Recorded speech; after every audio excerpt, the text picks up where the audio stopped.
Did you happen to see the most beautiful girl in the world? Hello ladies and gentlemen, and welcome back to a new episode of Chatting with Lady C. Hello Mum, how are you? I'm very well, thank you, honey. How are you? Yeah, I'm good. I'm feeling a little bit more human now that the pressure's off and I don't have to do quite so much. That's nice.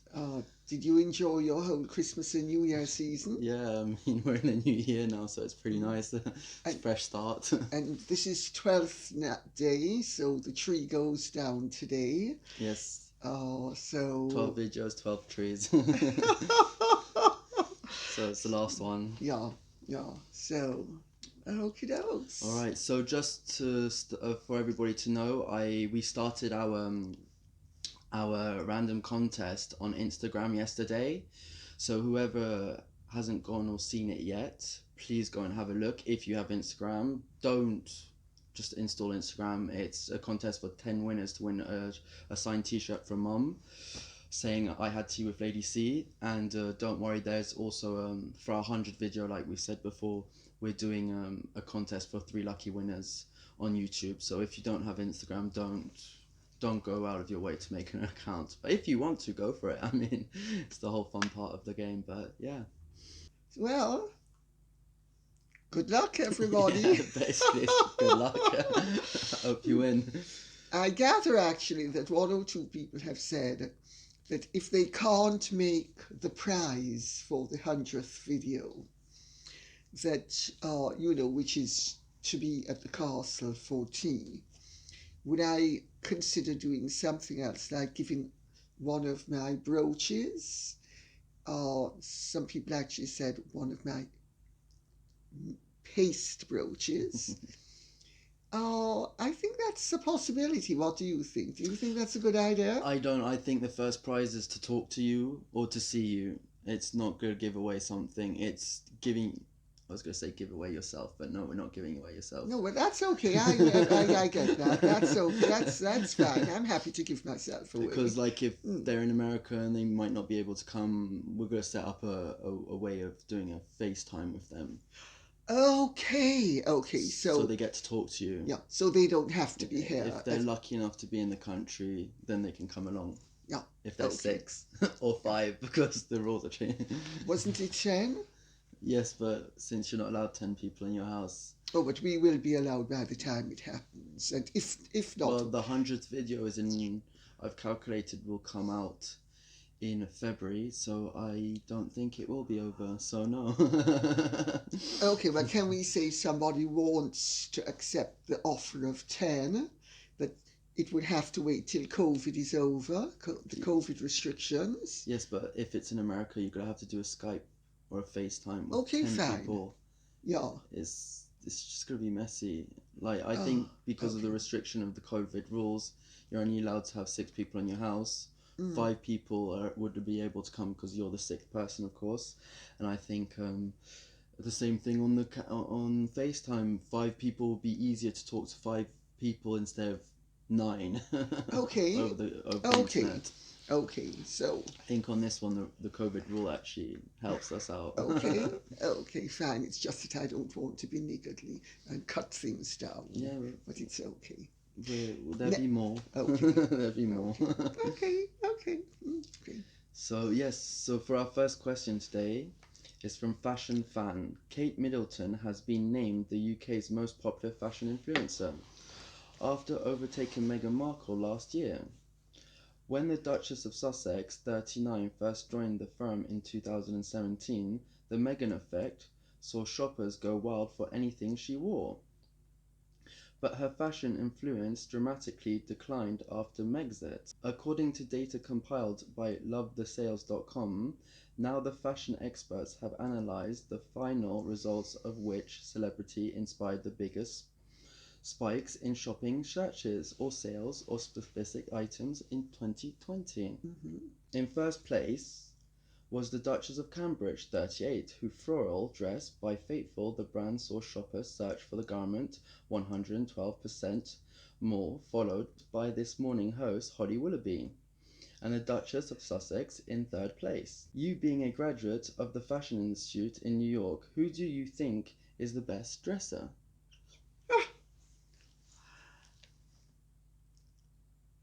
I think Catherine Cambridge's way of dressing is very consistently classical.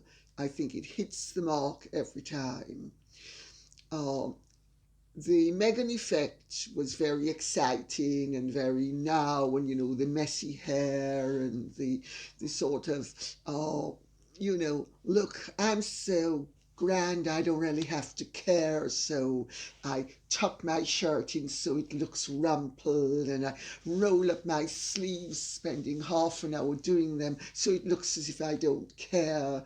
That's a very American look. And it's a look that I happen to like as well. But it is not a look that people can consistently carry off. And I suspect that even if she had stayed within the royal fold, her position would have slipped, because there is something rather messy and ill-fitting about the don't care look. When, of course, everybody knows that she cares intensively, not only intensely, but intensively. Holly Willoughby is a good-looking girl, and she dresses very much in keeping with her role, and she does dress well for, being a television presenter. And I'm not going to hold it against Holly the Dolly that she defended Phil the Geek when he attacked me. I mean, that was her job, and she made a complete idiot of herself, saying, "What's integrity? I don't know what integrity is. Please explain to me what integrity is. What does integrity have to do with the fact that Phil the Geek lies always about himself and has spent most of his life in the closet? I don't get it. What are you on about? Why does integrity have anything to do with Phil the Geek?"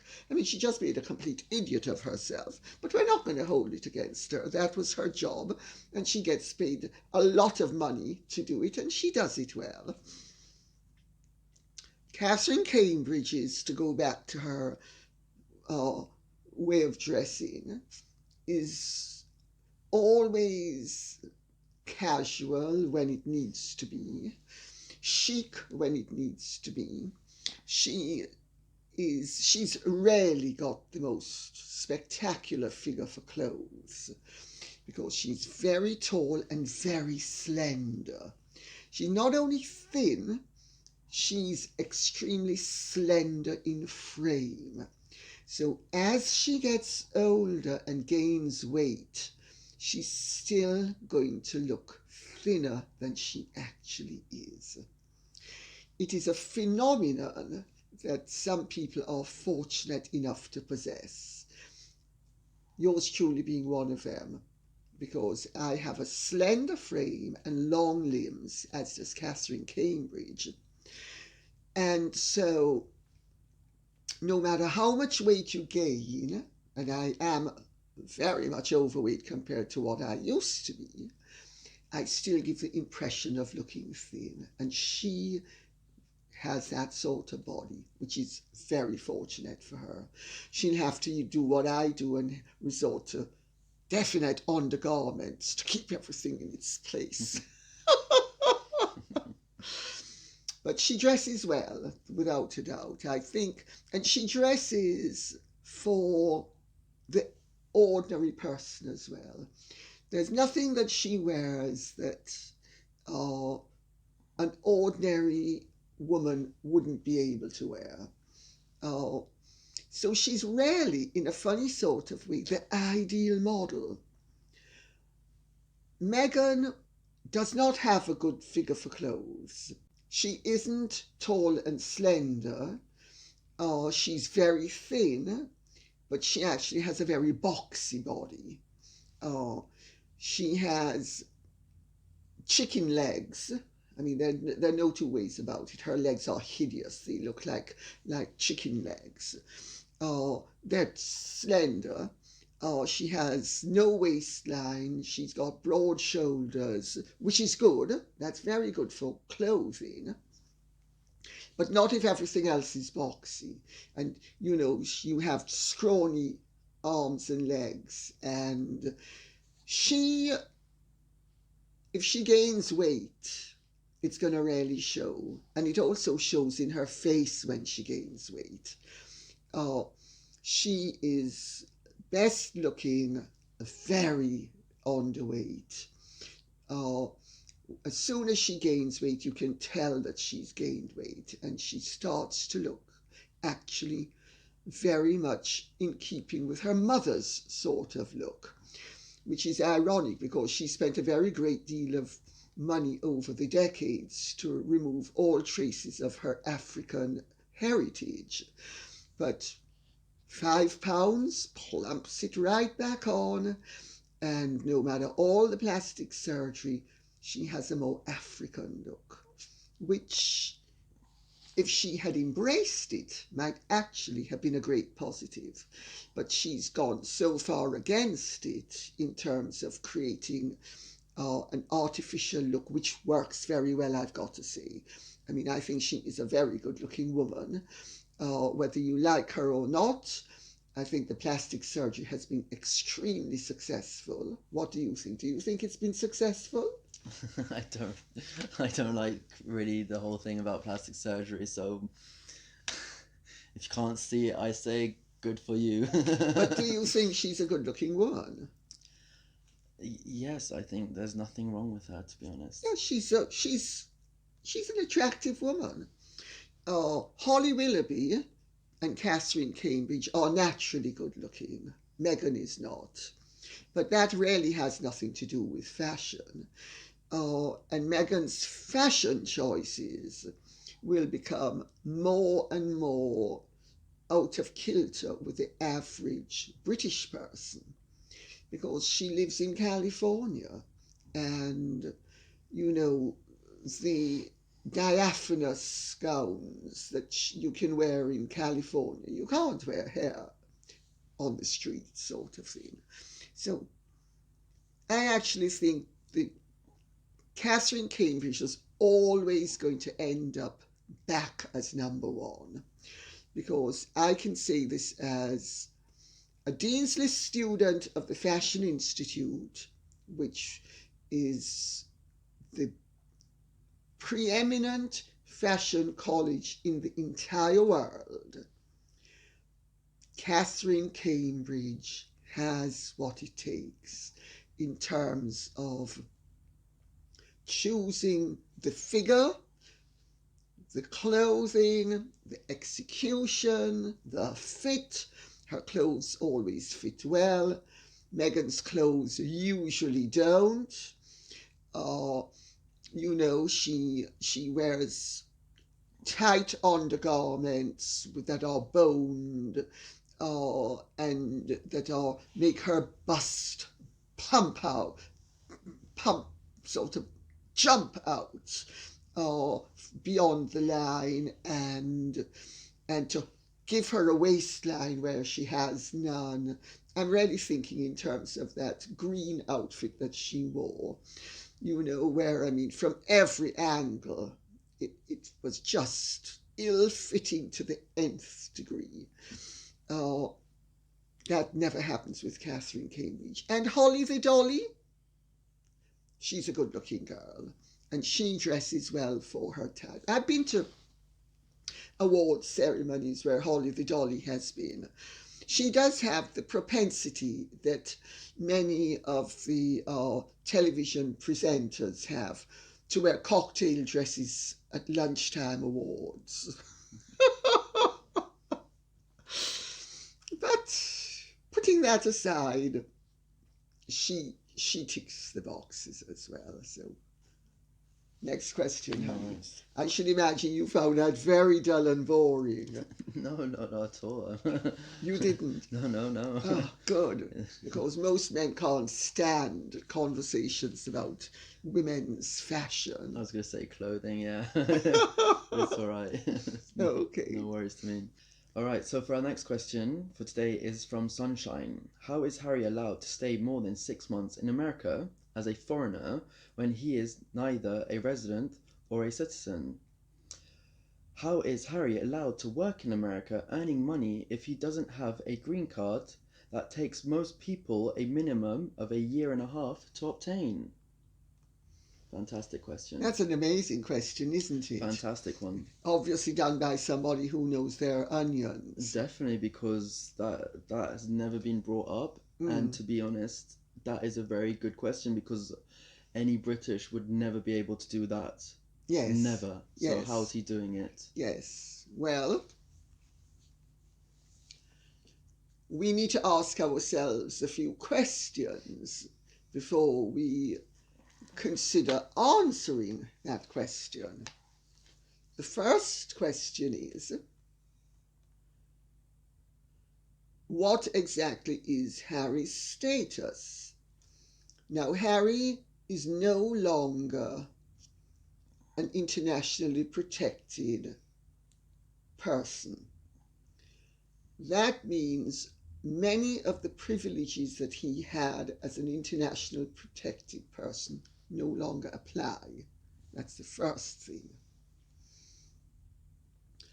The second thing is, I know, because I was supposed to be flying into New York on a private jet, and I have somewhere in my old passports from before I got married, which is still valid, funnily enough, a lifelong visa. As a visitor, I have a lifelong visitor's visa, which all of our family had. Either we were given lifelong visas, or then we were officially American residents, which I never was. But say your grandparents were American residents, but I had a lifelong visa.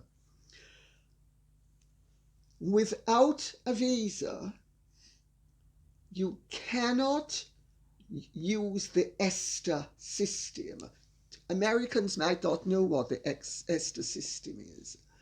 The ESTA system is the visa waiver system that applies to Britons, and I don't know whoever else, but certainly applies to us. Where before you fly into America, you have to submit all your data. It is checked by the American authorities.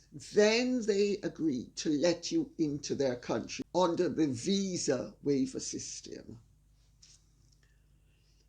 This only works with commercial airlines, or I would imagine ships. It does not work with a private plane, because when they discovered that I did not have my American visa to enter the US, and the visa waiver system doesn't work, I couldn't go by private plane.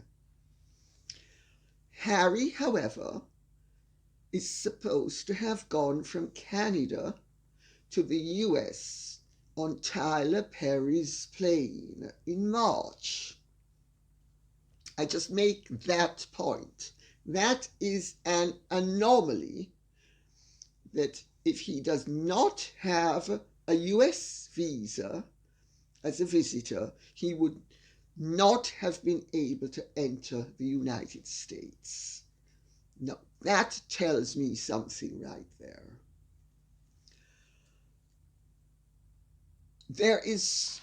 He's not an American citizen. He's not an American resident. He should not be working. The likelihood is that any money he makes is funneled through the companies in Delaware that Meghan set up for them. Them is spelled H-E-R.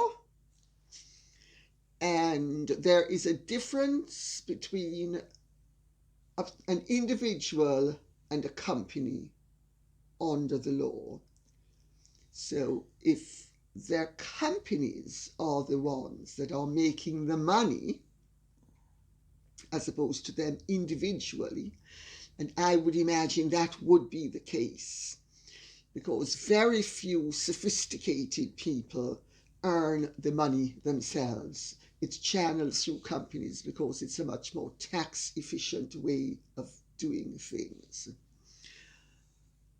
The money is going to a company, it's not going to him, and she has access to it.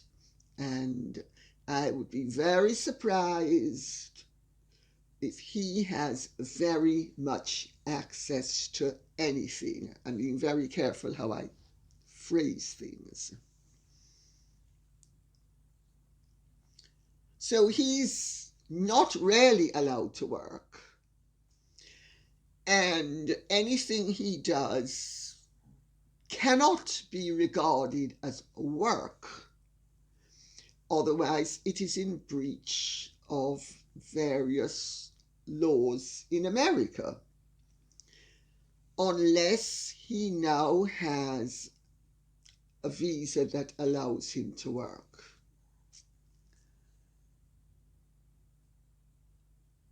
There is also the possibility, if he does not have a visa that allows him to work, and this could have been got by pulling strings, you know. Meghan says that rank doesn't count, it's all about what's in your heart. But of course, she's always busy pulling rank whenever she can, and you can guarantee that Harry does the same thing. So I would imagine that they've been busy pulling rank left, right, and centre. If Harry is living in America with just a tourist visa, he's definitely not allowed to work. If he's working, he's breaking the law. He also, every few months, has to leave America, if only for a day. I mean, when I used to spend a lot of time back and forth between America, Jamaica, and England before I got married, I used to go and visit your aunt in Canada for maybe a week every month. And, you know, so that broke it up. And it's a fairly standard thing for people to do. I think with the passage of time, I mean, I'm speaking about 50 years ago, with the passage of time, the Americans have tightened up a bit on it. If they see you coming in and out too often, too regularly, they sort of say, hang on a second, you know, you seem to be living here on a tourist visa. You need to regularize your situation. And then they can, and if they deny you access to America once, that's a huge black mark on your record.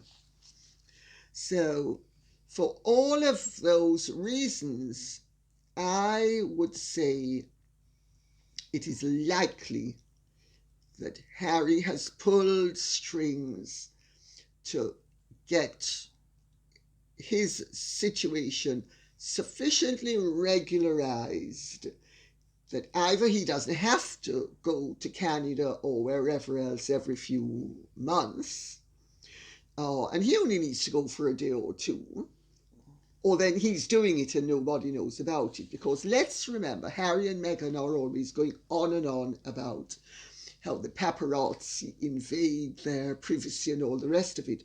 But they have systematically been able to do everything they ever wanted to do without being hounded by anybody. When they want to execute a secret move, whether it's going from Canada to Palm Beach, for him to give a speech as to how much he suffered, in return for however many $1 million from JP Morgan, that he was able to execute very efficiently. And I could go on and on. For instance, when, even though Harry and Meghan will tell you that the press was watching them at Frogmore Cottage, they were able to get from Frogmore Cottage, according to his version of events, to the Portland Hospital for Meghan to give birth to Archie and for them to get back from the Portland Hospital to Frogmore Cottage without any member of the press knowing about it. So whenever they want to execute a secretive move of this sort of history, we can be absolutely sure they are able to do it very efficiently. So either he's going back and forth and nobody knows about it, or they have regularized his status to the extent that he is able to stay there.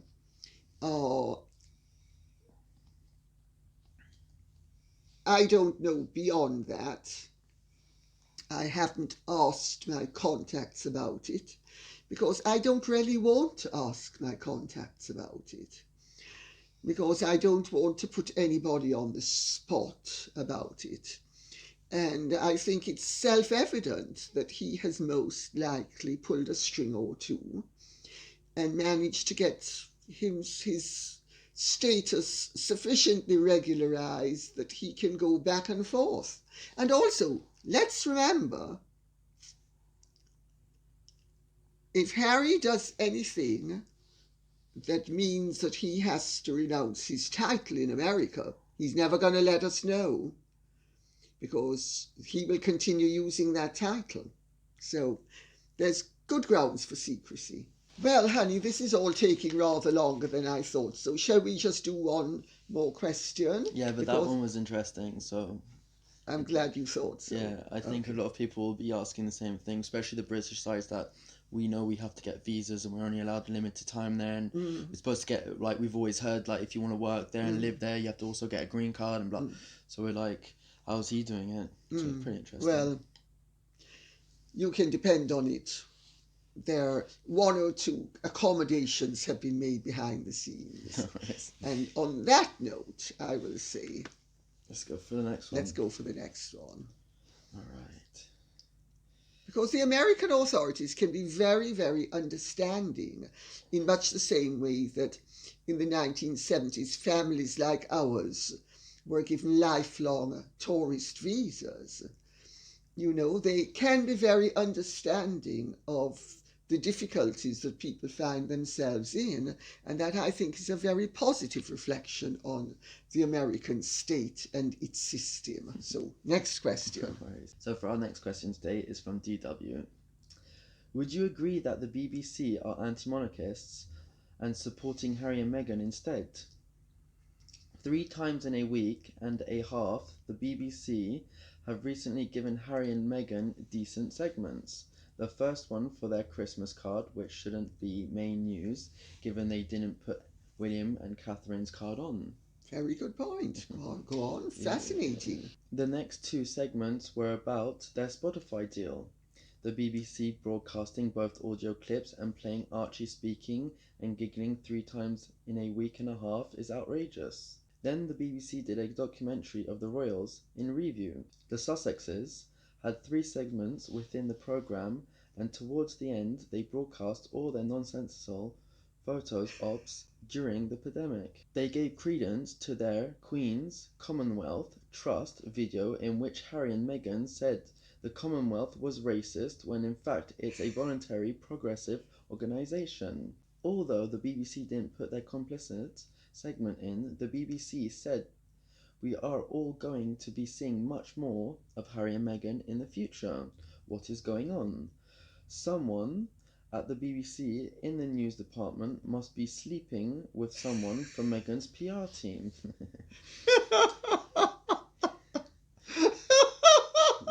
It's good, isn't it? Yeah. For the BBC to give credence in the main news and in a documentary is powerful PR, and Buckingham Palace ought to be very concerned. Do you agree it's unacceptable? I think it's extremely unacceptable. I think that's a brilliant question. I'm so glad somebody has actually asked it. I, of course, as you know, practically never look at television, so I really don't know what's going on. I only look at specific things and never look at the news, etc., etc. I just don't have the time. But it is absolutely outrageous, and that is the word to use. It is absolutely outrageous, but I am not surprised. The BBC worked very hard to bring down the Emperor of Ethiopia and the Shah of Persia.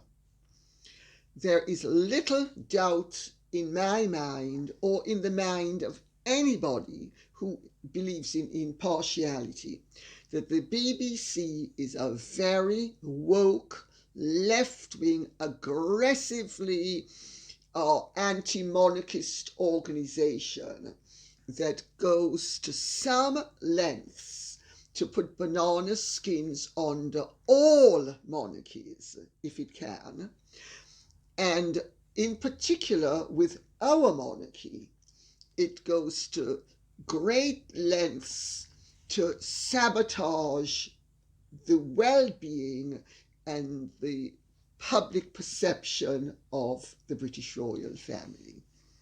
I think it's a brilliant question, and I think it is absolutely outrageous if the BBC has indeed made up its mind that it is going to promote Meghan and Harry as these figures for it to push forward. Well, William and Catherine are supposed to be the next but one king and queen of this country, and they can't do anything about their Christmas card, but they can do it about Harry and Meghan. Harry and Meghan, who have deserted the country, who have lied and said that they had to leave this country because everybody was racist. Well, of course, the BBC also love to play the race card and, beat the colour drum and beat the class drum. And the irony is that half of them at the BBC who are beating this drum are whiter than white and extremely middle class, but so up their own bums with all of their nonsensical culture. Well, it's obvious if this is what they're doing, they are promoting Harry and Meghan. And if they have asserted that they will be showing a lot more of Harry and Meghan, they have laid down their marker. They have made it absolutely clear to everyone that they fully intend to promote Harry and Meghan and their divisiveness at the extent of the rest of the monarchy. And on that note, I will say, in our next video, I have an announcement to make, which I have to be very measured about an approach that was made to me by another television company that wanted to pay me a vast amount of money to help to bring down or certainly damage another monarchy. And it so happens that they thought they offered me $250,000 to present a show, $250,000 to present a show. And it needs to be done by a certain time and blah, blah, blah. But I won't say any more in this video. I'll wait till the next one. Believe me, there are forces out there that are dark and that will try to bring down established institutions, and politics is a dirty business. And make no mistake about it, anti-monarchists are arch political operators, and they have their really rather stupid old-fashioned views about monarchy and about the fact that every jerk and joke should be given the opportunity to be the leader of a democratic nation. Well, I actually happen to think that constitutional monarchy is the best form of government because it excludes specifically all those jerks and ambitious operatives who, for their own glorification, want to be heads of state or the first families in a land. And I think there's an awful lot to be said about the fact that nature, in its selectivity and randomness with the royal system, just creates who is then having to live up to being the next head of state, whether they want or not. And I can tell you, an awful lot of them don't want to, but they end up doing it nevertheless. And I'd much rather have reluctant leaders than over-ambitious leaders. And on that note, I will say thank you very much. I will see you in our next video, where I will pick up back this most extraordinary offer that was made to me. I suppose when they made it, they didn't realize that they were speaking to the woman who turned down David Cope to marry Colin Campbell. And I suppose they thought that their $250,000 was going to sort of so swivel my eyes that I would immediately jump. Well, I haven't jumped. And on that note, I will say thank you very much. Well, thank you everybody, and we hope you enjoyed this episode. If you did, hit the like button, subscribe and share with your friends. Thank you very much, and goodbye.